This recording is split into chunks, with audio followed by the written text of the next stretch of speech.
There are no superhero movies and a lot of horror movies, so 2025 was a very interesting year. Welcome to my channel. My name is Joseph and I am the film fanatic. Welcome to 2026. I am especially glad that 2025 is over because I don't think I ended that year well. I essentially spent my crossover night like this.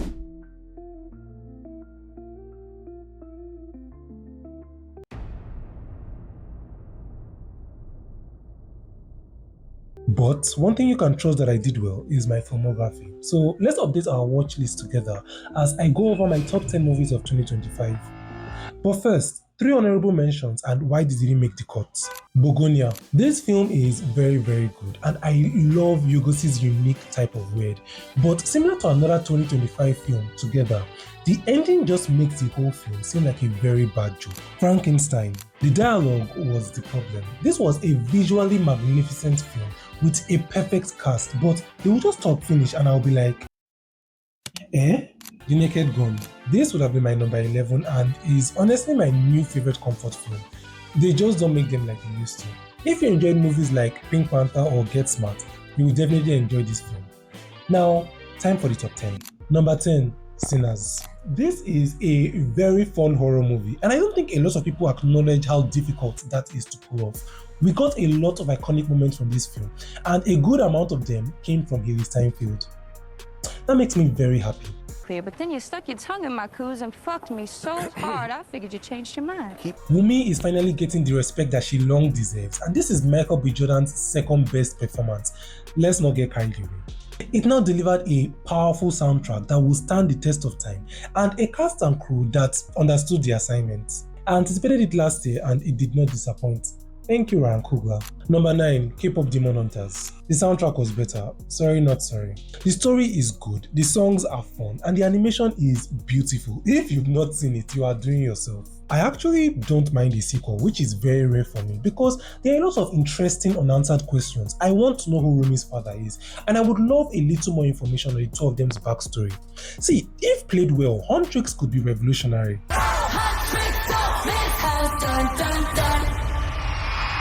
Number 8, The Assessment. There are two films on this list that actually came out in 2024 in film festivals and were released theatrically in 2025. This is one of them. As far as themes go, you are telling me that you want to address elitism and parenthood at once. I'm sat in a dystopian future. I am not letting go. With the Scarlet Witch, Lara Croft, and the guy from the Beatles movie with Ed Sheeran. Take my money. I'm Virginia, your assessor. Number 7, Weapons. Another really good horror movie, and I genuinely believe this one is just as scary as Sinners, but this is a far better story. If you doubt me, you can check out my review. I genuinely hope I can remember to add this thing when I'm editing. But this is a very sweet horror thriller told in a very artistic manner. It actually inspired one story of mine, but I'll talk about that in another video. I don't understand at all. Why just her classroom? Why only hers? This isn't the only Josh Brolin movie on this list. That guy used to have a very good year. Number 6, Predator, Killer of Killers. After seeing this film, I immediately thought, why do these guys make live action? They should just stick to animation. But then they made Badlands and then I was like, Think of only one thing. Killing the monster. This was still better. The dullest part for me was the part with the American pilot, and that says a lot. It started well and ended well, and I really enjoyed seeing the variety of predators in the variety of settings. See, those guys are not hunters anything, they are bullies. After someone manages to survive a life-threatening situation, they will just burst out of nowhere like, Surprise, motherfucker. Number 5, 28 Years Later. This horror movie made me cry. It was not what I expected at all and took the entire franchise in a very new and refreshing direction. I had to do a review on it because it really excited me. I haven't seen The Last of Us because the game was enough for me, but if you saw it and you enjoyed it, then you probably will enjoy this movie as well. There's no discharge in the wall.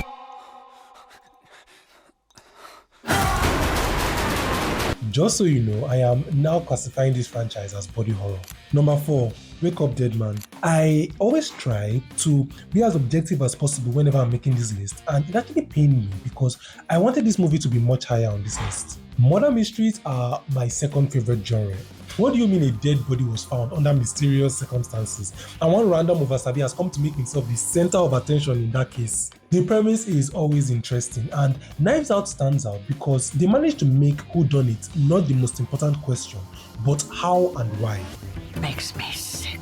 These kids painting rocket ships all over his sacred resting place. And trust them to deliver with outstanding cinematography. Number 3, Materialist. Everything about this film mesmerized me. It is the only film on this list that I actually sat down and finished without pausing once. Firstly, look at the 3 actors that he brought together to work under such a brilliant director. As a channel, it occurs to me that I actually grew a lot last year because I managed to also do a review on this one, and I pray to God I remember to put the tag when I'm editing this video. Senisong movies are so peaceful, intentional, and elegant, and that is saying a lot for a movie that addresses poverty in the most elegant way. The dialogue is so sweet and easy to follow and does a wonderful job of breaking down these very complex characters. When I see your face, I see wrinkles and children that look like you. So where does that leave us? Number 2, Life of Chop. Let me be honest, the long walk disappointed me, and I really don't want to dive into the catastrophe that is the Black Phone 2. But this film and Welcome to Derry reminded me why Stephen King is one of my best. It is so well told with a lot of intelligent and layered context and brilliant acting from a lot of familiar faces. Mike Flanagan. This was a wonderful way to address the beauty and finality of life. Number 1, One Battle After Another. If you didn't like this film, I genuinely believe that you are just trying to hate. Leonardo DiCaprio is the male Meryl Streep, and this is Tiana Taylor's second best performance. Let's not get carried away. I'ma rock the boat, work the metal till it hurt a little. My biggest takeaway from this film is how deeply ingrained racism is in the activities of both sides. I am glad that they showed us the kind of person Perfidia Beverly Hills was, and I am even gladder that they didn't use some kind of miracle to make her come at the end of the movie. This film stands out visually too, with a lot of memorable images. This is one film that will hook you from beginning to end, trust me. I need to find my daughter. Well, then call us back when you have the time. Did you just? There is a lot of refreshing content coming for you the following months, so subscribe so you don't miss it. Some of the 2026 movies that I am seriously looking forward to are 28 Years Later, Bone Temple, The Moment, Scream 7, Masters of the Universe, The Odyssey, Wuthering Heights, The Devil Wears Prada 2, Narnia, Werewolf, Ready or Not 2, Here I Am, The Super Mario Galaxy movie, Scary Movie 6, Clayface, Send Help. Next weekend, I am going to drop another exciting episode of Theme Twins concerning Game of Thrones and Berserk. So anticipate that and a lot of content in the middle of the week, and you will definitely see me soon.